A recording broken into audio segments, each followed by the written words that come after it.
Alrighty, good morning YouTube. It's the old soldier coming at you from Robeson County, North Carolina. Once again, it is cold this morning. Not cool, cold. When I say cold, anything 50 degrees below to me is cold.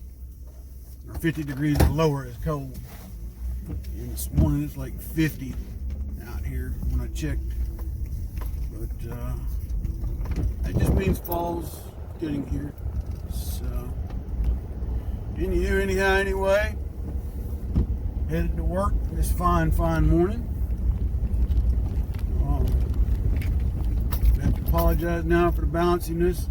I left my regular camera stand somewhere in the house, can't find it. So, it's the clip-on mount that clips into your vents. I got it AutoZone. So I apologize now for the quality of the video, but hopefully the audio catches on pretty good. But anyway, first off, I want to thank everybody that joined us last night for our live poetry reading and conversation. It was a delight to have everybody there that showed up. I really appreciate it. We had some good side chat conversations going on.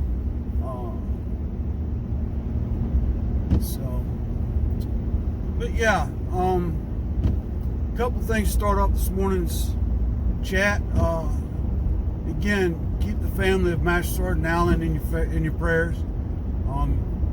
Those don't remember, he was a sergeant that was shot in the head looking for Bo Bergdahl. Came home basically paralyzed and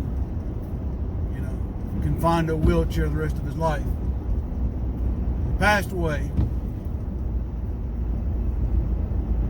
Little sap-sucking traitor that created all the uproar basically got off with a hand slap.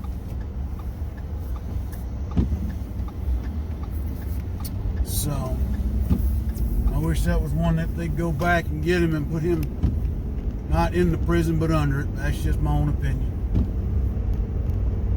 But remember the family right now as they prepare to lay him to rest.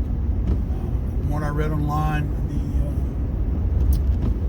the services are supposed to be Thursday in Loganville, Georgia. So if you're so inclined to pay your respects or send a greeting or wishing, it will be held there.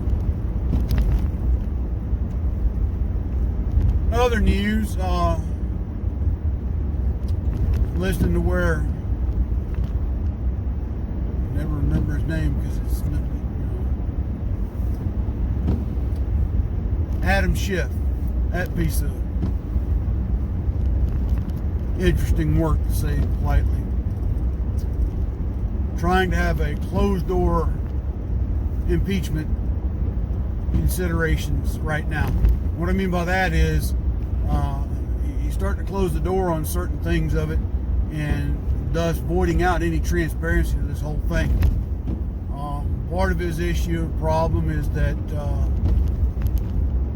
at least what I'm starting to gather, is that I don't think they've got anything on the president that's impeachable.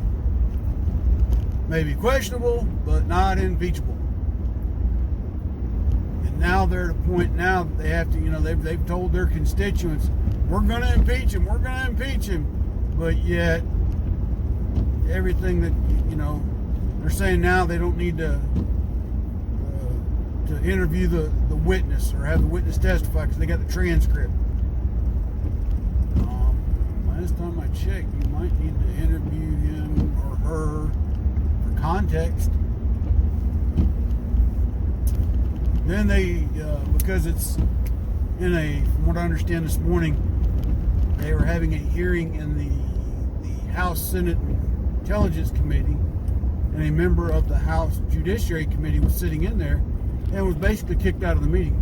Not really because he was not on that committee, but the gist of it, according to this particular representative, because he was a Republican and wanted to hear all this evidence they were talking about in the Intelligence Committee. Fair point. If the House is going to decide to go with impeachment, and he sits on the House Judicial Committee, I say it's a fair request. You know, a lot of shady crap going on there with Mr. Schiff. There always has been. But the fact that they keep trying to push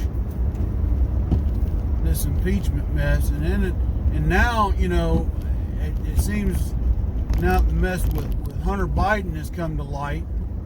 They're pushing even harder to impeach the president, and it's just my opinion, folks. My opinion. Everybody's got one.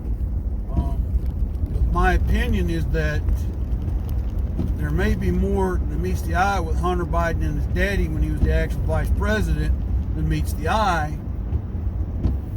And there may be a congressional push to cover this up. Again, my opinion.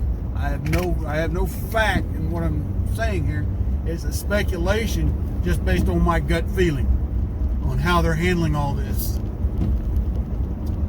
You're saying to yourself, old soldier, how can that be? Well, it's kind of funny. This whole mess with Trump's phone call to the Ukraine, and now all of a sudden this stuff with Hunter Biden and his daddy come out. Coincidence, you know, is one thing, but so to me, there's more that meets the eye here.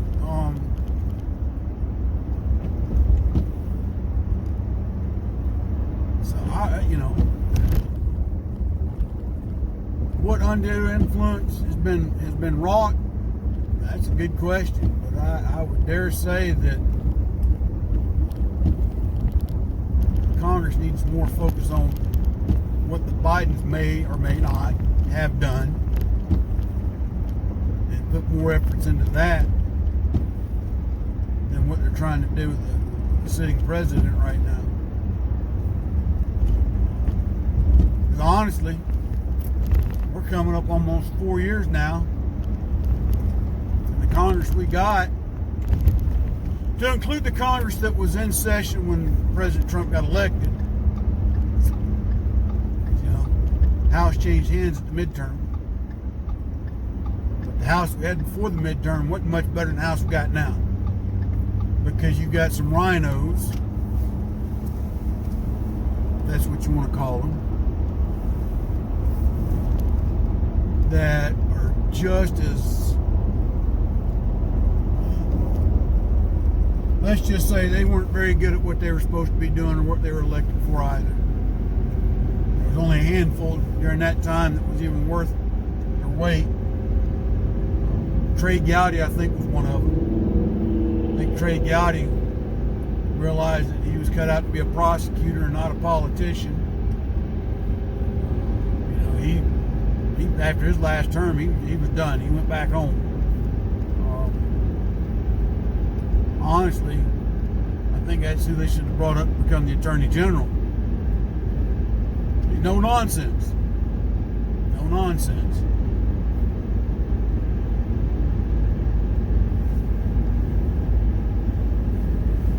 But yeah, I'm just sick of this old mess. Wasting taxpayer dollars. Not getting anything done for the American people. Threatening to take away our rights. Yeah. You got all them congressmen up there that want to take away our firearms, our rights to own firearms, advocating for laws that violate our Fourth Amendment rights, i.e. red flag laws. I've talked on this before, folks, so there's nothing new here. Suppression of our First Amendment rights, for those of us have a conservative voice, now it's becoming, well, you can't say that. Well, why not? That's just not, it hurts their feelings. But it's okay for their minions to spout off whatever garbage they want, because that's all in the name of free speech.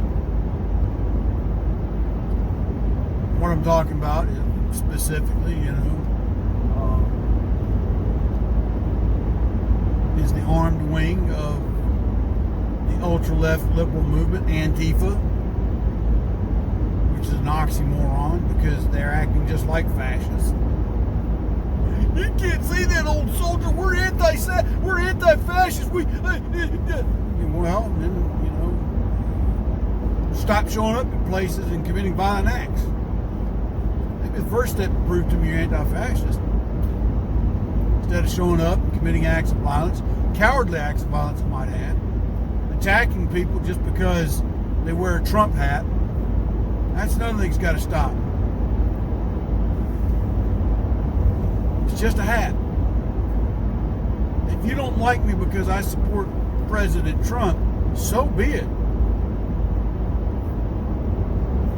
Just because you like President Obama, I'm not going to go smack you upside the head. I don't know if y'all saw that, but there's a video out. A guy's got a support Trump hat on, and him and his girlfriend are walking through a crowd, and this cowardly SOB of a piece of crap just reaches out and hauls off and smacks this dude's girlfriend, and then the clip ends. What did she do to him? Nothing. But decides he's going to smack her. But yet, mainstream media won't touch a story like that with a 10-foot pole. Because they're so zeroed in on what are we going to talk about today to impeach Trump? What are we going to do today to impeach Trump?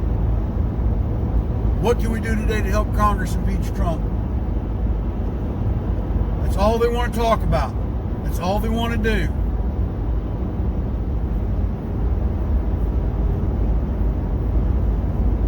I think the Attorney General ought to bring all three of the major networks up on charges. Take them to court. This is my opinion.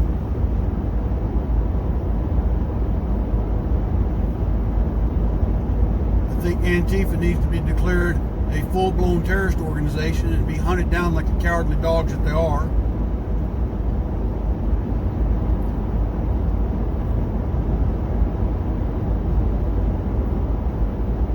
Well, you can't do that, old soldier. They have rights. Okay, well, when they started committing the acts of violence they do, I think they give up some of their rights. I know that's kind of hypocritical on my part, right? Well, when you start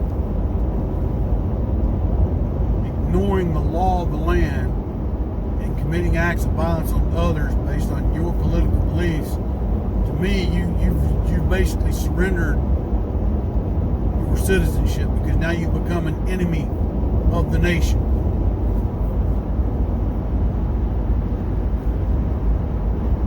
Treat you like a prisoner of war instead.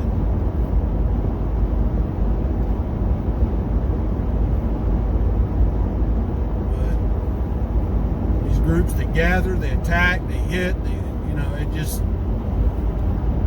and I'm afraid it won't be long before it's going to escalate on the type of violence that they're doing. Right now it just kind of baseball bats and chains and that kind of thing, and there's been rumors that in some of these events, some of the Antifa members are carrying firearms. I've seen clips and bits, but it's never been totally proven. But I'm afraid that at some point in time, that's what's going to happen.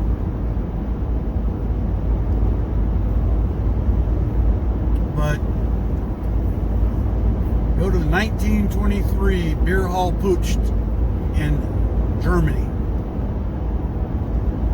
Hitler and his cronies went into the beer hall with, violent intentions. Police got there and arrested him, locked him up. See the similarities here, folks? But yet, Antifa's anti-fascist. Please. Might have been born yesterday, but wasn't born last night.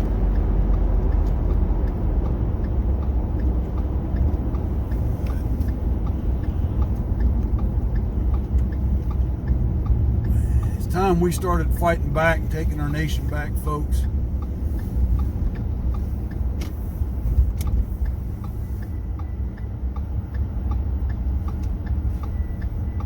I'm about tired of all the BS and the morons that are out there creating chaos and havoc, because they didn't get their milk and cookies the way they wanted their milk and cookies. That's what you want to call it. But the simple fact that, because they didn't get their way, now all of a sudden they're going to resort to terroristic acts to get their way, to just outright threatening people to get their way, cheating to get their way. Case in example, the last gubernatorial election here in North Carolina, I don't care what anybody says. There's no way that Roy Cooper ought to be the governor of this state, but yet he is.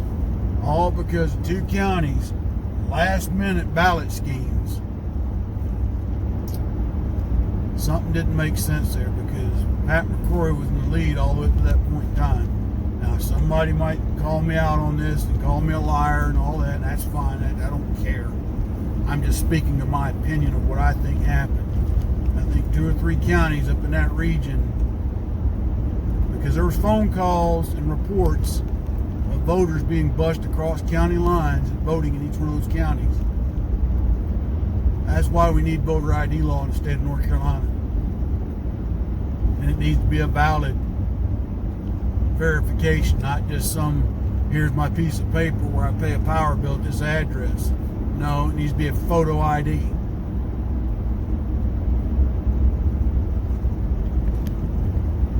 And that's what I mean. This bully mentality's got to stop. And that goes for both sides. Just like the clown down here that, did what he did with ballots here in the 9th Congressional District. They called it to have a special election.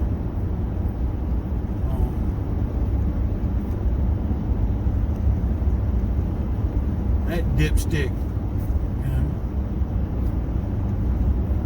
But I call that bully politics. You're not getting your way, well, we'll rig the game. No, that crap's got to stop. But anyway, enough of my Tuesday morning rants and ravings.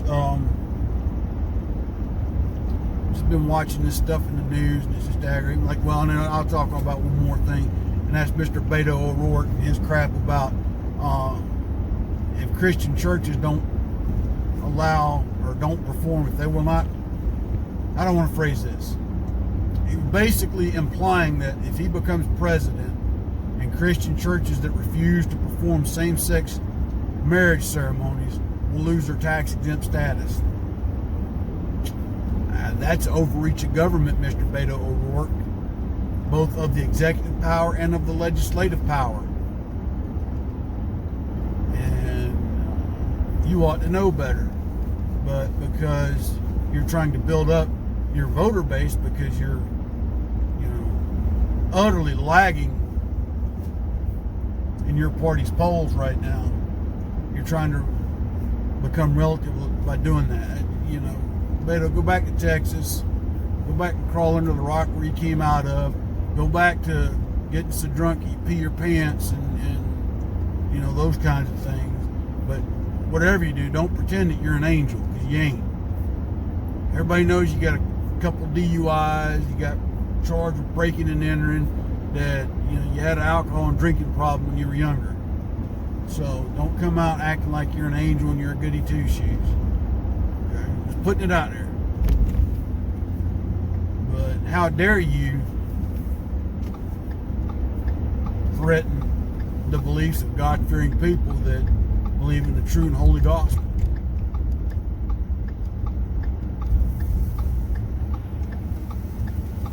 And at the end of the day, it's not up to the government to determine what a church performs in their sanctuary, doesn't. It's up to the body of believers of that church. I'll leave that at that. But it's up to the body of the believers, not the federal government. And Mr. O'Rourke, you've got no right even saying what you said.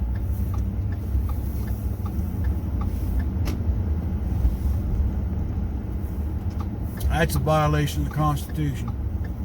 Go look it up, sir. I'm saying sir because it's just the way I was raised. You're about my age. Actually, you're a bit younger than me, I think.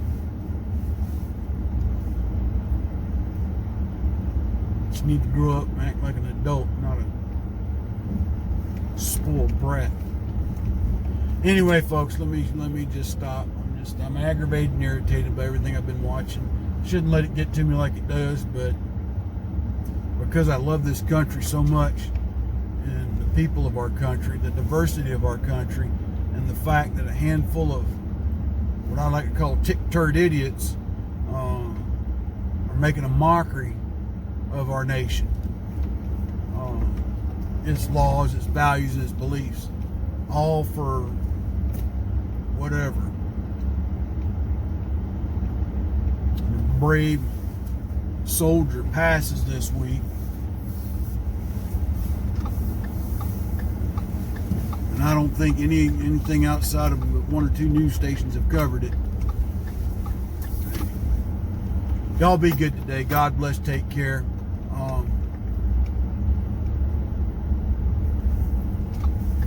Charities that ask you to support tunnelstotowers.org. Pin up for vets, ballot for veterans. Reach out and help them out if you can. They certainly could use all the help they can get. Likewise, vendors that I'd ask you to support. Money Quick Pawn, Rayford Road.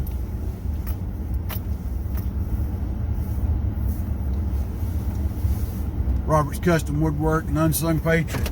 And likewise, if you can help me out, order 1, 2, 3, 4, 5 of my books. You can go on my Teespring shirt site and check out the shirts and sweatshirts I got for sale. Check them out. I think they're cool. I think you'll like them. But until then, folks, God bless. Take care.